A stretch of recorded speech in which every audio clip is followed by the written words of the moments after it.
ఇరుగు పొరుగు కొంతమంది మూర్ఖులు ఉంటారు. అంటే వాళ్ళని రెండు కాళ్ళ జంతువుతో పు- చూ సమానంగా చూడవచ్చు. వారు మనుషులు అనడం కంటే వాళ్ళు పశువులు అని అనవచ్చు. ఎందుకంటే వారు తెలిసి తెలియని మాటలతో, మూర్ఖపు మాటలతో ఒక సులభం లాంటి పొదునైనటువంటి సోలము లాంటి పొదునైన పొడిస్తే మనిషికి ఎంత నొప్పి వస్తుందో అంతకంటే దారుణంగా నొప్పి వచ్చే విధంగా మాటలతో పొడిచి పొడిచి చంపుతూ ఉంటారు.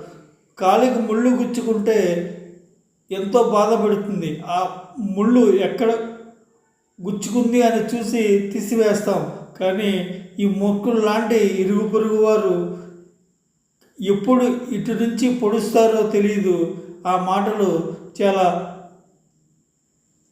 సోలముల మీ మనసుకు తాగుతూ చాలా బాధపడుతూ ఉంటాయి. అటువంటి వారిని మూర్ఖుడని వదిలిపెట్టి వారికి దూరంగా ఉండడం మంచిది అని చాణక్యుడు చెబుతూ ఉన్నాడు.